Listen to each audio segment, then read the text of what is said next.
Welcome to the Mastering Business Skills podcast, where we interview successful small business owners who share their own journey, mastering the skills they needed to grow and be successful in their business. Learn the struggles, the wins, and all the things they learned along the way, so you can cut down on your own learning curve.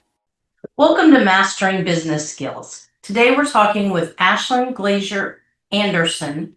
Ashlan is a professional certified marketer and certified digital marketing professional with over 18 years of experience in the field, serving a variety of industries from advertising agencies to corporate America to nonprofit organizations.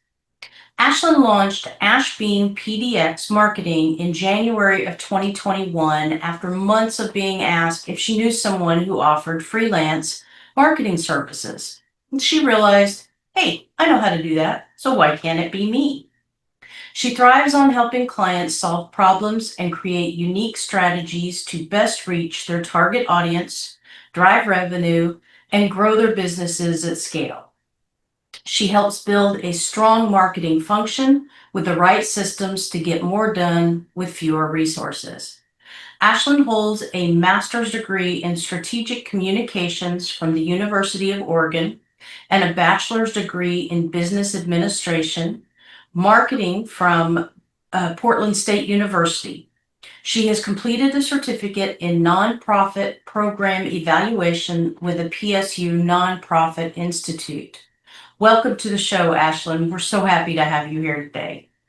Yeah, thanks for having me. Yeah. So tell us a little bit about what you do and what inspired you to start your business. Honestly, like you shared in my bio, it was that people kept asking me if I knew somebody who did marketing. And I've gone like in and out of working at agencies and then working in-house. And I was just like, wow, this is going to be an opportunity to flex skills again and help folks out. And honestly, I feel like having that opportunity to work with a variety of different industries and being able to problem solve for each one, because each one needs something a little bit different. So I think a lot of times, if you look at like the marketing gurus out there, it's just like, follow my formula, follow my, my steps. And then, folks buy into that. Sometimes for some folks it works, for some folks it doesn't. Right. And so being able to kind of find that unique special recipe that goes with each client that I'm working with is part of what, drives me to continue to do this, because, I'll have folks who are like, I really don't want to be on video on social media, but I really love writing. I was like, cool, newsletters are going to be your thing. Or, folks who are like, I don't like the writing part, but I love speaking to the camera. And so I'm like, cool, video is going to be your thing, but we still have the scripting part of it. So I was like, you're not going to get away from words. It's just going to come out a little bit differently. So that's kind of what drives and motivates me to keep doing this. And the fact that a lot of, small businesses and nonprofits, they don't have huge budgets. They're trying to get a lot done, with a lot less money, and they deserve as much care and compassion through somebody who's providing these services, as some of the big corporations do as well. I like that you said that, because I feel the same way with the nonprofits as well, because I work with them too. And, the big nonprofits have so much support, but the smaller nonprofits don't have as much. So, Right. Yeah. And sometimes it's just simple things, like making sure that your website has all the titles and meta descriptions. Like I've been to so many websites where they're like, gosh, we don't even pull up on Google. And I was like, because you haven't told the robots what to look you up for. Right.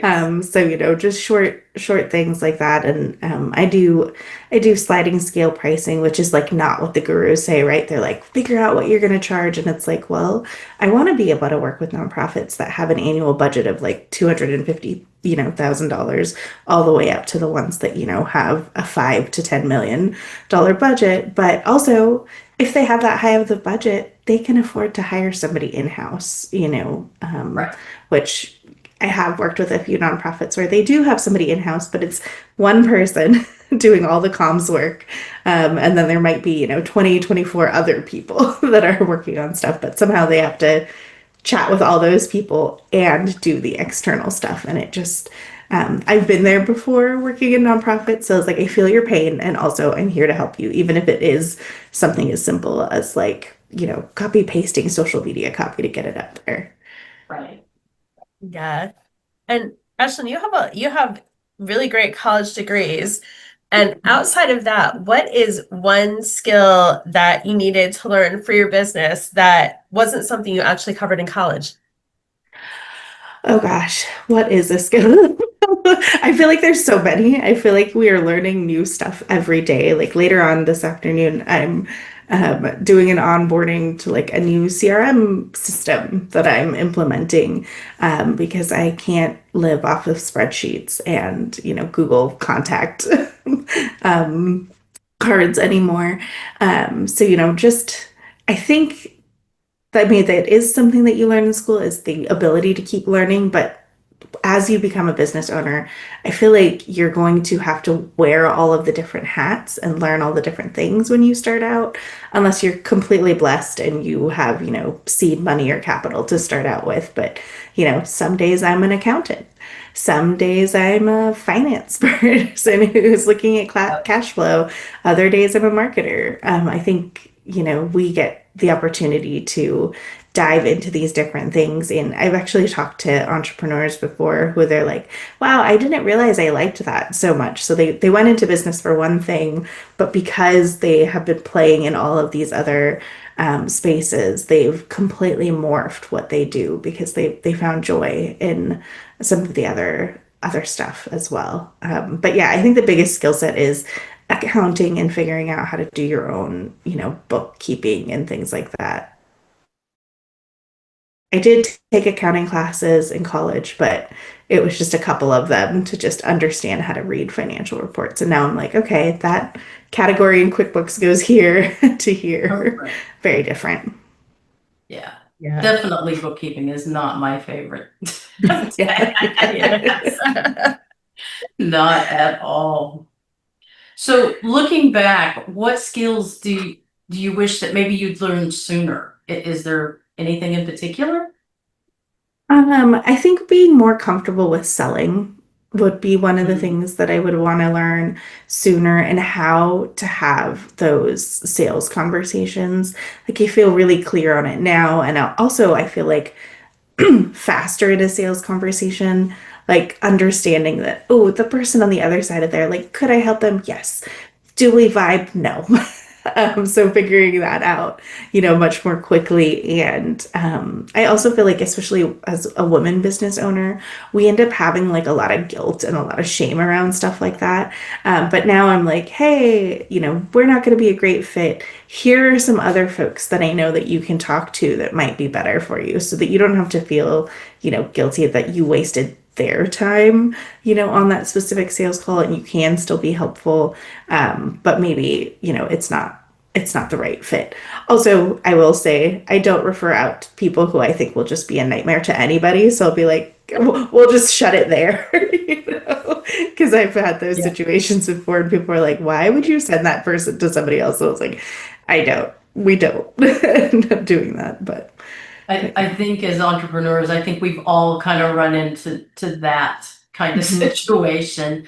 And I agree. I think that as women, we do feel kind of guilty, but I know even for myself, selling has always been something that's very hard for me to do. Like I said earlier, I'm an introvert. I know that. And that's just the way I operate. And so selling has never been a comfortable thing for me, but I have realized that over the years, it's gotten a little bit easier for me. Mhm. And now I try not to worry so much. It still creeps in, but I try not to worry so much about what everybody else is doing. Mhm. And I think that's kind of a struggle for some people Yeah. right now too. Yeah. Showing up authentically is super important because, if that is if you're faking it in the interaction, in that first interaction, and then, I feel like a lot of folks, as you get more comfortable, the guard goes down, you get a little bit more relaxed, and like the true you comes out. Well, if that true you doesn't vibe, does the mismatch, I mean, that's just going to break trust with Oh, folks pretty immediately. absolutely. Absolutely. Did you have an easy time of that when you started, referring out to other people, or did you have a period of time? Like, I know when I first started, I had that period of time where I was like taking on everybody no matter what, and then realizing later, like, oh my gosh, I'm stuck with this client that neither one of us Yeah. just don't vibe. And I still remember the first time I fired a client. My husband was like, "What are you doing?" I was like, "No, you don't understand. I'm opening space for the right clients to come in." And but I struggled with that a lot, like that guilt of, oh, I should be able to work with everybody. Right. Yeah. Sure.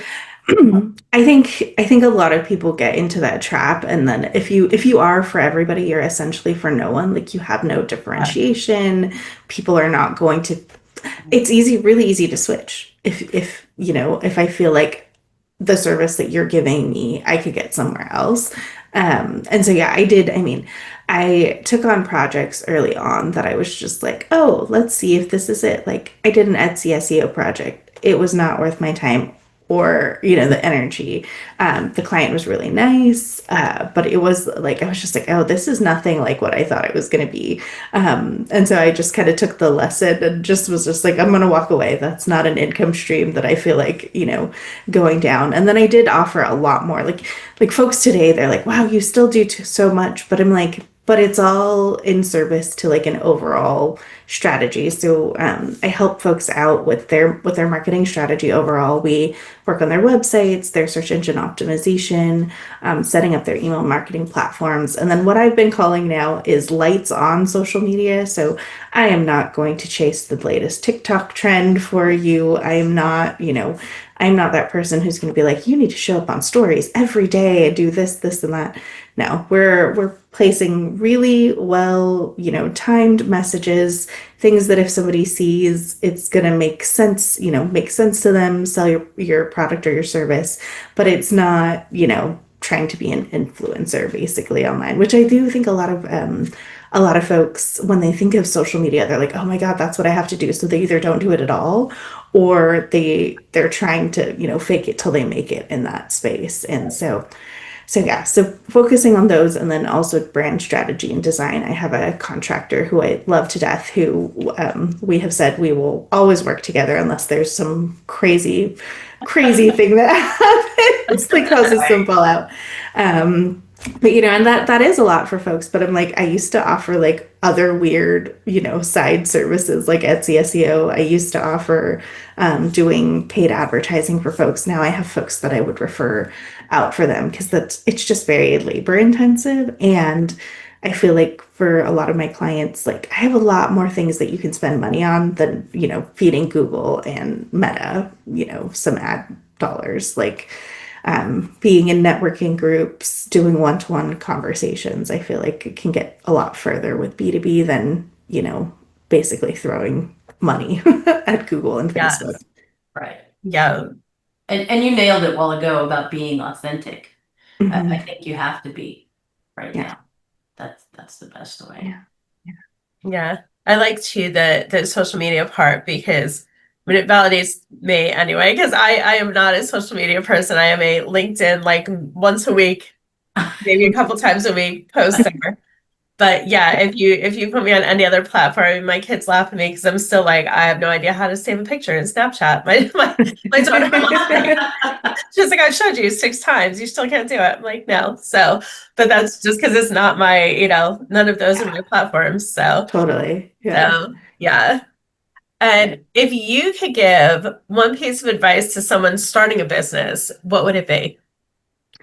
Oh, I think document your systems and processes from the start. So getting things ready, like especially if there's something like we mentioned bookkeeping earlier that you really loathe doing. However, I think it would be really helpful. So like I was working with a bookkeeper for a little while, but I had no, well, this is like a little bit of catch-22. She should have asked questions, but I should have also had documentation of like, what my chart of accounts categories are and how I want certain things to be, funneled. And so I've taken back over my bookkeeping, but I realized I need like brain dead things to do. So like very easy admin. I consider bookkeeping very easy admin task for myself. Like my brain does need those kinds of moments because if I've just, expended so much brain power on like rewriting all the copy for a website, like I don't want to do more copywriting. Right. Like Right. I need a break of, That break. yeah.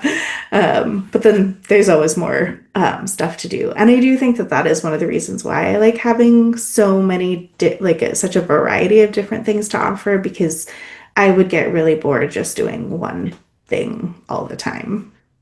I'm the same way. I have to, that's why I love what I do, is because I am constantly doing different things. So Hmm. what I make love today, I'm probably gonna hate doing tomorrow. So it's best I have something else to do To do. tomorrow Yeah. rather than do the same thing every day, all day. Yeah, Hmm. that would not work for me. Yeah.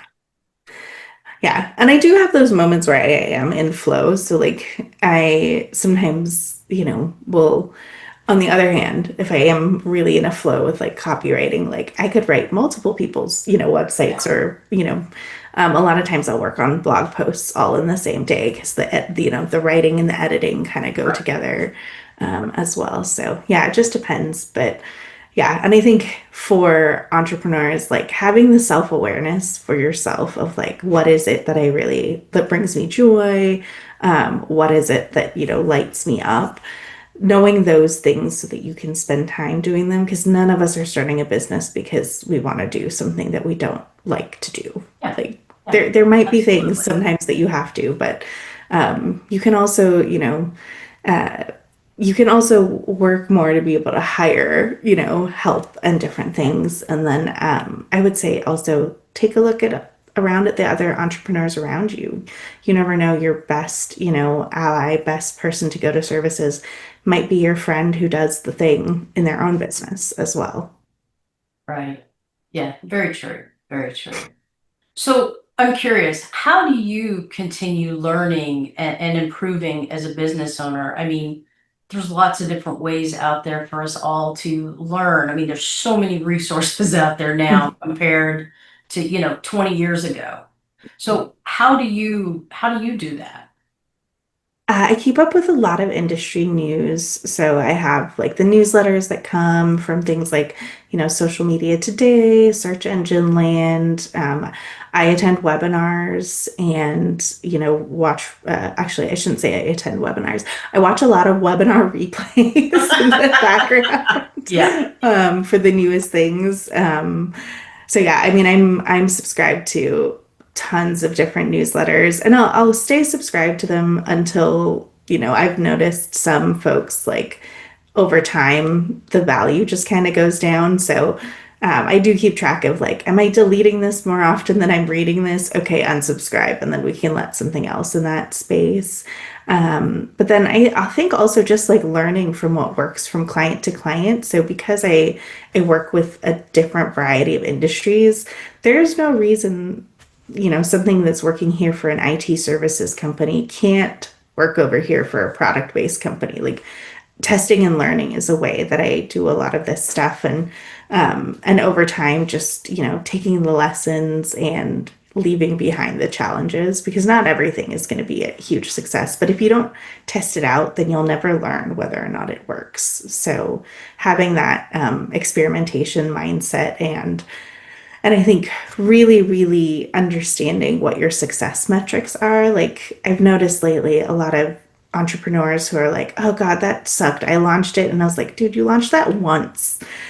It was the first time. You're not known for doing that thing. Like, give it another 1, 2, 3 more rounds before you call it quits. Like who, did you have anybody help cross share and promote for you? Because if you're running on your own organic, what you've built, it's that's a saturated audience. They Yeah. already know you for a certain thing. If you're doing something new and they're like, well, why is she doing that? I don't understand. It's going to take some time for people to come to know that about you. And then if you can, have business partnerships or collaborations that you can send stuff through their channels. Like, that's a really helpful thing of like, if somebody else basically vets you or stands behind you and is like, hey, this is my cool friend who's doing this cool thing, then you have a built-in secondary audience that you can target as well. Exactly. Exactly. Yeah. So let me ask, what does success mean to you? And has your definition of success changed at all over the years? Yes. So for me, initially, when I first, well, when I first started this, I had no idea I was going to do a small business thing. Like, I thought I was going to freelance on the side. Like, I literally was like, okay, I was 30, I was 35 at the time when I started the business. And I was like, okay, I'm going to give myself 15 years. By the time I'm 50, I want to work for myself. It only took 15 months because it was a little bit of a high. Like, once I got like that first client and it was going well, and they increased their budget and we got to do more cool things and they started to trust me more. I was like, great, this is awesome. Who else can I work with? And they helped me get to my next client. And so it just slowly snowballed. But it was a really proud moment when I could tell my job, like, hey, I don't want to work for you anymore. I'm, going all in on myself. And also that scary moment where I was like, oh my God, I'm gonna actually do this.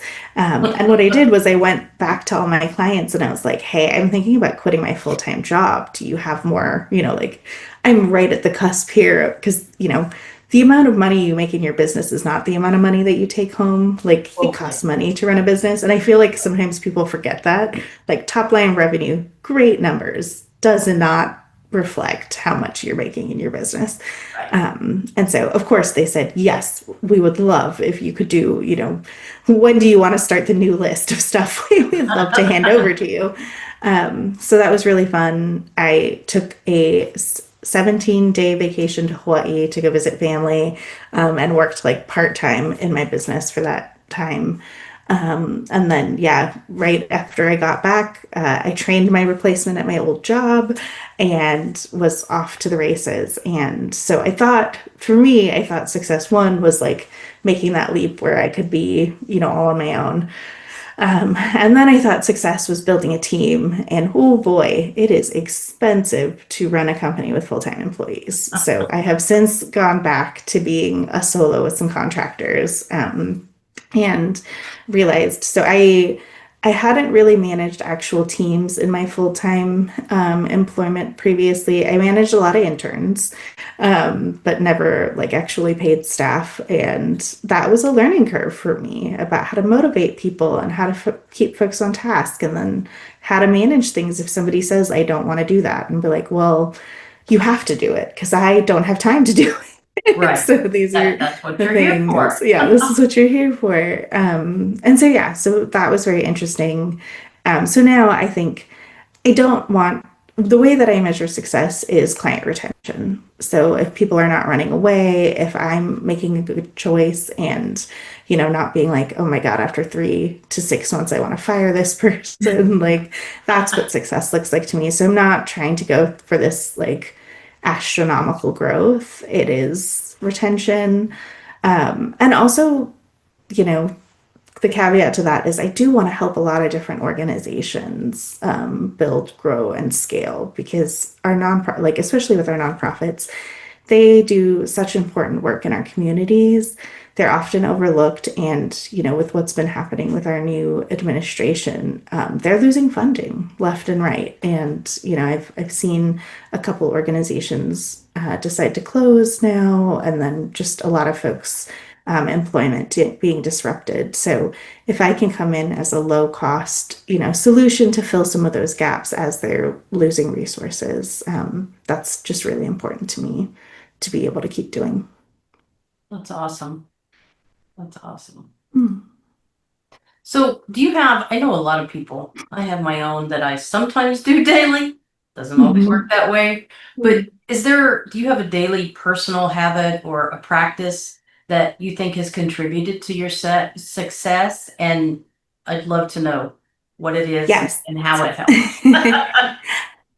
There's a couple of things. So one, I have, I know I should get like a sponsorship from them, but I have the Remarkable tablet. And so I use it every morning. I write morning pages, which is a practice that's in the Artist's Way book. And so it's something that a lot of creatives do, but basically you handwrite 3 pages every morning. There are some mornings that are easier than others. There are some mornings where I'm like, my hand is cramping and I'm like, okay, but I really want to get these out. So I try to do that every morning, even on the weekends, to just brain dump ideas. And I've handwritten newsletters in there before. I've handwritten blog posts because that's what's come into my brain.